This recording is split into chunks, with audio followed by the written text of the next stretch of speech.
Hello students, अभी तक हमने फोटोसिंथेसिस का इंट्रोडक्शन, क्लोरोप्लास्ट की स्ट्रक्चर, डिफरेंट टाइप ऑफ जो पिगमेंट्स होते हैं कैरोटीन और फाइक्रोबिलिन्स, ये सब, क्लोरोफिल की स्ट्रक्चर, ये देखा था। सोर्स ऑफ लाइट हमने स्टडी की थी। आज हम मैकेनिज्म ऑफ फोटोसिंथेसिस की तरफ बढ़ेंगे। मैकेनिज्म ऑफ फोटोसिंथेसिस को समझने के लिए हमें 3 इम्पॉर्टेंट पॉइंट समझने होंगे। पहला पॉइंट, सबसे पहले जब सनलाइट प्लांट्स पर आती है, ग्रीन लीफ पर आती है, तो लीफ में प्रेजेंट क्लोरोफिल उस सनलाइट को एब्जॉर्ब करते हैं। उसको एब्जॉर्ब करने से जो क्लोरोफिल के मॉलिक्यूल्स होते हैं वो एक्साइट हो जाते हैं। पहला पॉइंट, उसके एक्साइटमेंट के कारण फोटोलिसिस ऑफ वाटर होता है। फोटोलिसिस मीन्स लाइट के कारण से वाटर ब्रेक डाउन हो जाता है।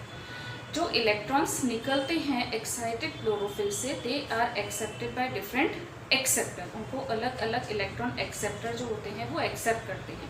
जब ये प्रोसेस होता है तो एनर्जी रिच कंपाउंड मतलब जैसे ATP, NADPH, इस तरह के कंपाउंड्स का फॉर्मेशन हो जाता है। और इन एनर्जी रिच कंपाउंड्स के कारण जो कार्बन डाइऑक्साइड प्लांट एब्सॉर्ब करते हैं उसका रिडक्शन होता है। उसके रिडक्शन के कारण कार्बोहाइड्रेट बनता है। तो इस तरह से ओवरऑल फोटोसिंथेसिस में 2 मेन इंपॉर्टेंट इवेंट होते हैं, ऑक्सीडेशन ऑफ वाटर एंड दूसरा रिडक्शन ऑफ कार्बन डाइऑक्साइड। तो मेन जो इवेंट्स हैं फोटोसिंथेसिस के, शॉर्ट में हम इस तरह से लिख सकते हैं।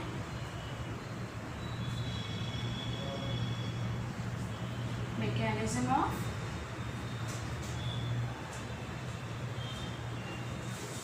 photosynthesis.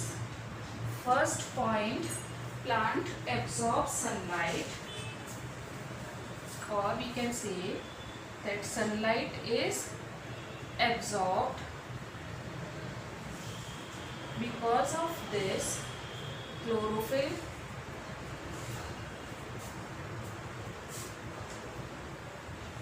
gets excited. जब भी प्लांट सनलाइट को एब्सॉर्ब करेंगे तो क्लोरोफिल एक्साइट हो जाएगा और इसके कारण से it results in photolysis of water,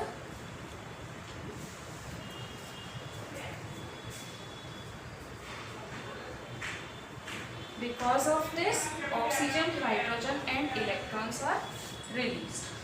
oxygen, hydrogen and electrons are released. First point, light is absorbed. Because of this, the chlorophyll and necessary जो भी pigments होती हैं, they cause photolysis of water, because of which oxygen, hydrogen and electrons are released. Now the second is these emitted electrons or these released electrons are accepted by different electrons are accepted by different acceptors, and because of this energy rich compounds are formed or energy is stored in the form of ATP and NADPH. जब ये electron different acceptor से accept किए जाते हैं तो उस समय energy rich compound की फॉर्म में एनर्जी स्टोर हो जाती है। Then the third important point is, ये जो एनर्जेटिक मॉलिक्यूल्स है, these are used for reduction of carbon dioxide. Energetic molecules are used for reduction of carbon dioxide. So overall we can say that photosynthesis involve oxidation and reduction reaction, in which oxidation of water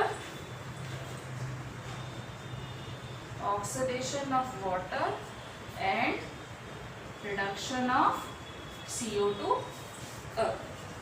These are the 3 important points which occur in the mechanism of photosynthesis. सबसे पहली बात, light is absorbed. Because of this, chlorophyll and other accessory pigment causes photolysis of water, that is water is broken down to oxygen, hydrogen and electrons are released. These electrons are accepted by different acceptors and because of this energy rich compounds like ATP and NADPH are formed.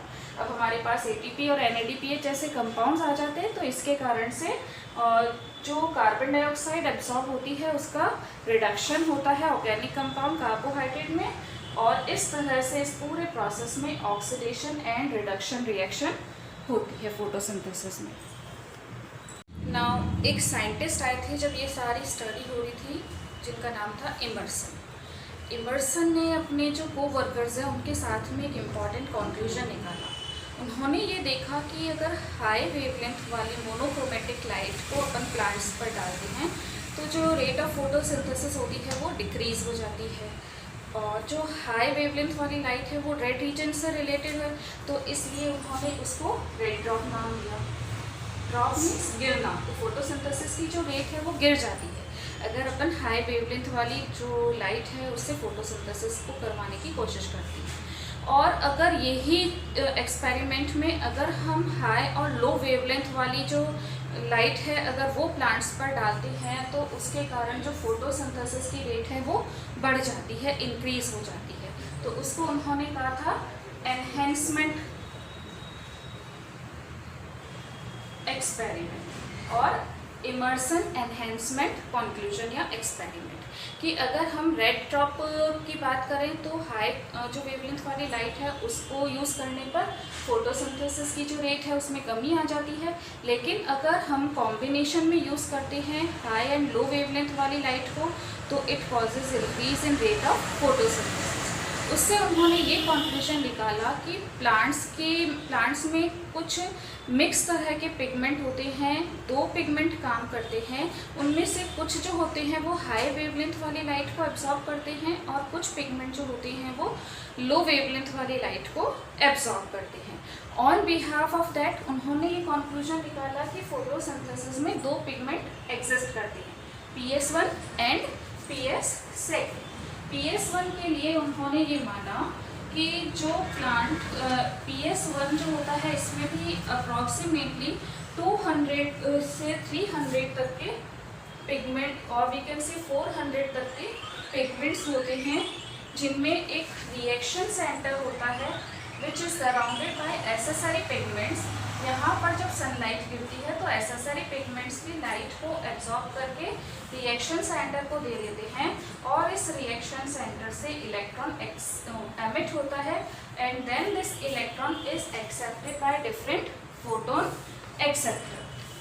तो overall दो तरह के pigment system उन्होंने बताए, PS1 and PS2, और दोनों तरह के फोटो सिस्टम के अंदर अप्रॉक्सीमेटली 200 से 400 के बीच में पिगमेंट मॉलिक्यूल्स होते हैं और हर पिगमेंट मॉलिक्यूल में reaction centre and accessory pigments present होता है। Now we will see about PS1. PS1 consist of 200 molecules of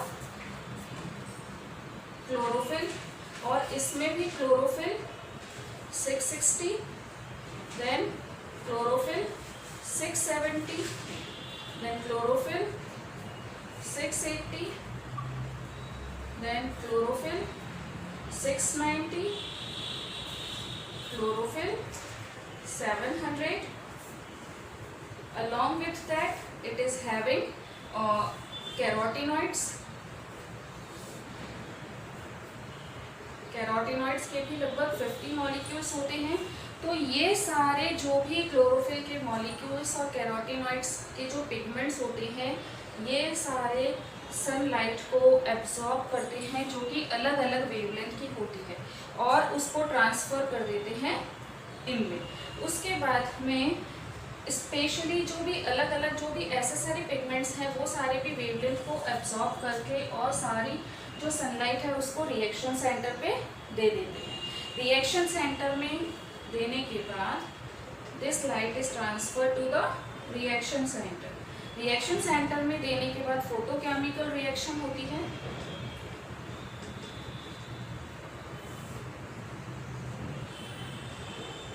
और इसके कारण से इलेक्ट्रॉन्स रिलीज हो जाते हैं, high energy electrons are ejected out.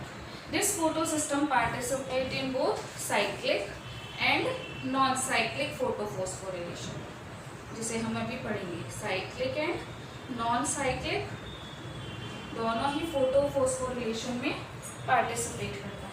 ये जो PS1 होता है, it is situated in thylakoid membrane. Grana की जो थाइलेक्वाइड मेम्ब्रेन होती है वहां पर ये होता है।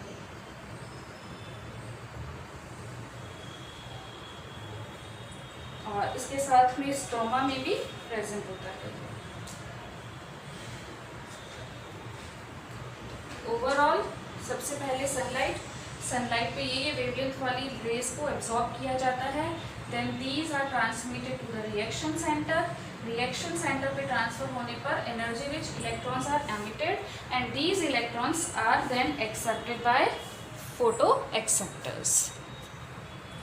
अभी हमने देखा PS1 में हमने ये देखा कि जो P700 मॉलिक्यूल है, पिगमेंट 700 वेवलेंथ वाली, इसको एब्जॉर्ब करते हैं और इलेक्ट्रॉन्स को एमिट करते हैं। This electron is accepted by different electron acceptor. PS1 हमेशा साइक्लिक फोटोफॉस्फोरिलेशन करता है। साइक्लिक का मतलब जब इलेक्ट्रॉन यहाँ से निकलता है तो वापस वो यहीं तक पहुँच जाता है एक साइकिल के फॉर्म में, इसलिए इसे बोलते हैं साइक्लिक फोस्फोरिलेशन।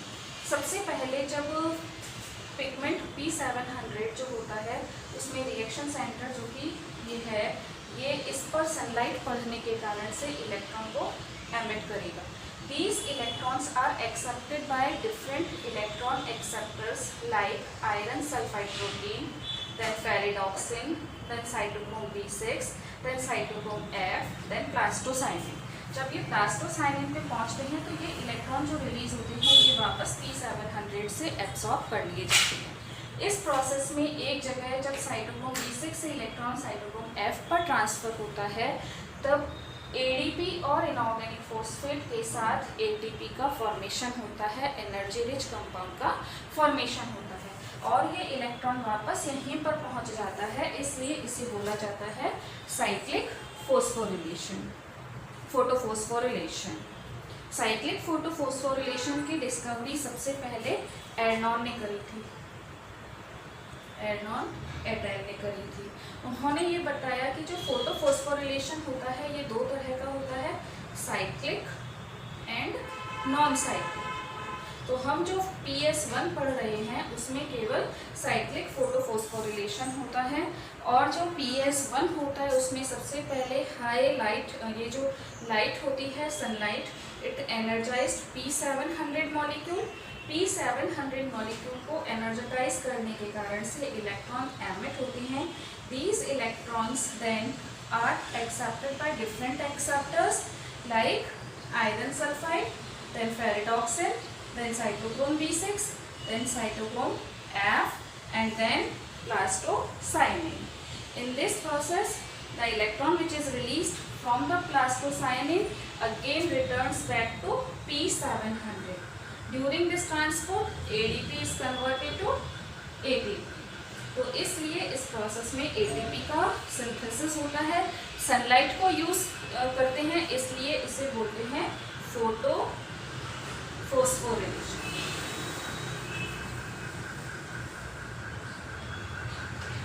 ओवरऑल जो साइक्लिक फोटोफॉस्फोरिलेशन है उसमें हमने ये देखा कि सिर्फ PS1 पार्टिसिपेट कर रहा है, किसी भी तरह का इसमें फोटोलिसिस ऑफ वाटर नहीं होता है। अभी तक जो हमने ये देखा उसमें ये देखा कि फोटोलाइसिस ऑफ वाटर इसमें नहीं हो रहा है, ऑक्सीजन इसके अंदर लिबरेट नहीं हो रही है और PS1 में ये एग्जिस्ट कर रहा है।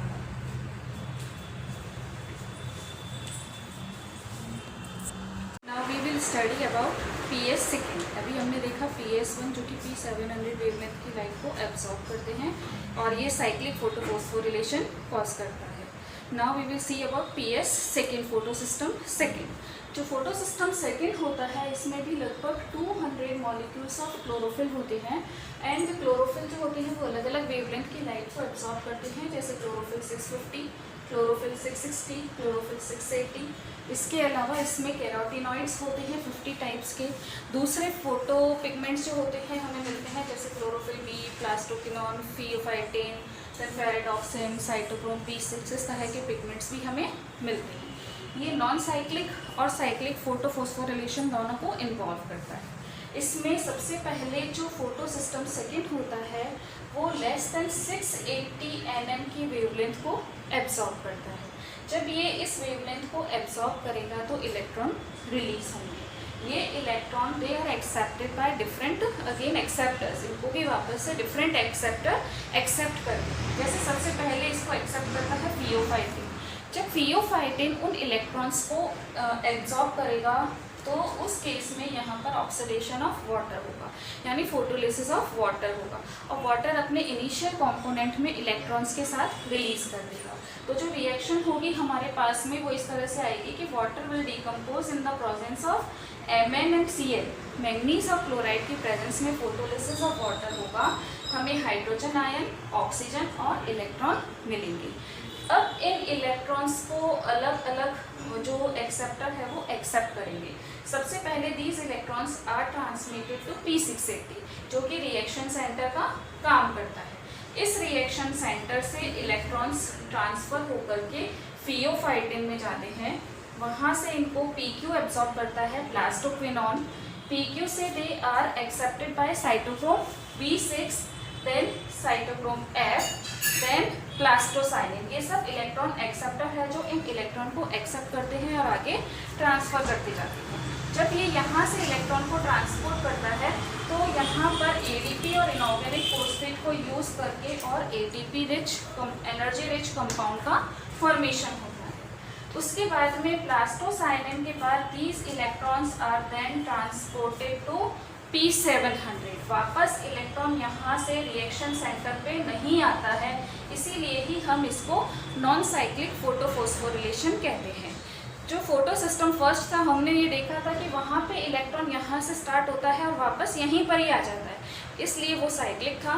लेकिन यहाँ पे जो इलेक्ट्रॉन होता है वो 680 से निकल रहा है और घूम करके P700 में जा रहा है, वापस से वो P680 पे नहीं रिटर्न हो रहा है, इसलिए ये प्रोसेस नॉन साइक्लिक फोटोफॉस्फोरिलेशन कहलाता है। जब इलेक्ट्रॉन P700 पे पहुंच जाएगा तो वहाँ से वापस से हमारे पास वही साइक्लिक फोटोफॉस्फोरिलेशन जो PS1 में हमने पढ़ा था वो स्टार्ट हो जाएगा। अब ये electron iron sulphide protein then ferredoxin के पास जाएगा और वहाँ से घूम के ये वापस यहाँ पर आ जाता है। मीनवाइल NADP जो होता है वो NADPH2 में कन्वर्ट हो जाता है। ये भी हमारे पास एनर्जी रिच कंपाउंड है और ये भी हमारे पास एनर्जी रिच कंपाउंड है।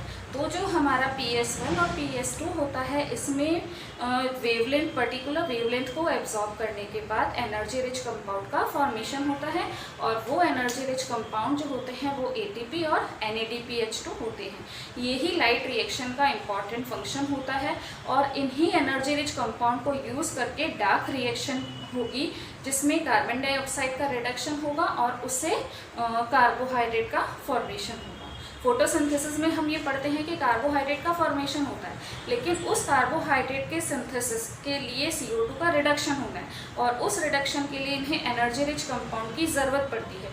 तो वो एनर्जी रिच कंपाउंड जो है हमारे पास ATP और NADPH2 होते हैं और ये एनर्जी रिच कंपाउंड जो होते हैं ये साइक्लिक और नॉन साइक्लिक फोटोफॉस्फोरिलेशन में बनते हैं। तो जो साइक्लिक फोटोफॉस्फोरिलेशन और नॉन साइक्लिक फोटोफॉस्फोरिलेशन है उनमें मेन डिफरेंस हमारे पास जो आता है वो यही होता है कि जो साइक्लिक फोटोफॉस्फोरिलेशन होता है उसमें केवल PS1 पार्टिसिपेट करता है, साइक्लिक में only PS1 participate, whereas in non-cyclic photofosphorylation PS1 and PS2 both participate, क्योंकि इलेक्ट्रॉन यहाँ से निकलने के बाद यहाँ पर जा रहा है तो इसमें इन दोनों का ही पार्टिसिपेशन होता है, whereas in PS1 only cyclic photophosphorylation is involve. दूसरी जो इम्पॉर्टेंट चीज़ हमने देखी थी कि PS1 में फोटोलिसिस ऑफ वाटर जो था वो नहीं हो रहा था। यहाँ पर ये जो रिएक्शन हमने देखी थी ये हो रही है PS2 जो कि PS1 में नहीं थी। तो PS1 में photolysis of water does not occur, whereas in this photolysis अकर।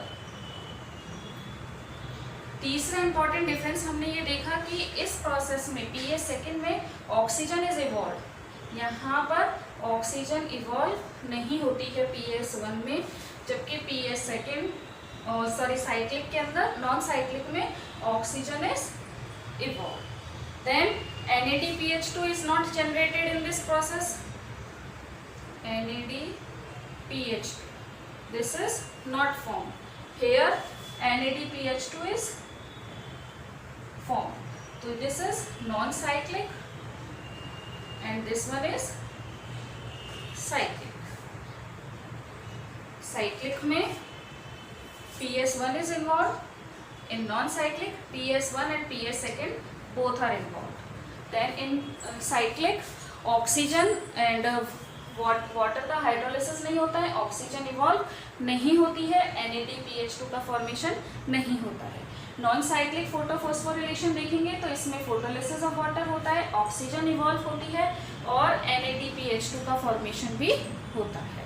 तो एनर्जी रिच कंपाउंड को फॉर्म करने के लिए ये बहुत इंपॉर्टेंट रोल प्ले करते हैं.